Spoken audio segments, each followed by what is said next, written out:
Сәлеметсіздер ме? Мен Маңғыстау облысы, Маңғыстау ауданы Әлібек Жангелдин атындағы жалпы білім беретін мектептің 7-ші сынып оқушысы Әлімбай Үміт. Облыстық менің отаным Қазақстан туристік экспедициялық жасақтардың туристік маршрут номинациясы бойынша жоба ұсынғалы отырмын.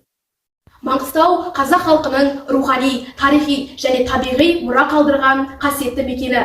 Бұл жерден батырлар туып, ерлік көрсетіп, атақ қалдырған. Әулиелердің жерасты мешіті және де көне қорымдар бұл өлкенің терең тарихынан сыр шертеді. Табиғаты жағынан да өзгеше. Шөлдер, жартастар және теңіз жағалауы бір-бірімен ерекше үйлесіп, әдемі көрініс табады. Жиделі Маңғыстау өңіріндегі тарихи әрі шежірелі мекендердің бірі. Бұл жер кезінде мал шаруашылығымен айналысқан елдің қонысы болған. Топырағы құнарлы, шөбі шүйгін болғандықтан, халық бұл жерді жайылым ретінде пайдаланып, 4 түлік малын өсірген.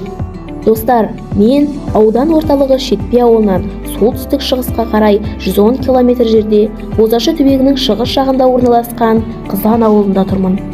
Қазіргі таңда Қызан ауылы өркендеп дамуда. Форт Шевченко тарихи маңызы зор болғанымен, әлі туризм толық дамымаған қала. Мұнда Тарас Шевченкоға арналған музей және мұрын жырауға арналған музей, көне бекіністер және теңіз жағасы бар. Бірақ бұл орындар кең көлемде жарнамаланбағандықтан туристер арасында аса танымал емес. Дегенмен, дұрыс насихат пен инфрақұрылым дамыса, болашақта туризмнің әлеуеті зор. Осы қала туралы музей қызметкерімен де сұхбат жүргіздім. Және де бұл қалада Маңғыстаудың атақты батыры Досан Тайжолына арналған ескерткіш те бар. Және де казармалар мен офицерлердің үйі болған Ново-Петровскі бекінісін де өз көзіммен көрдім. Шетпе ауылында туризм әлеуеті жоғары. Ауылдың айналасындағы көрікті жерлер мен жартасты аймақтар экотуризмді дамытуға мүмкіндік береді. Бұл аймақ болашақта туризм саласында үлкен даму мүмкіндігіне ие. Қаратөбе қауымы Маңғыстау өңіріндегі киелі қорым.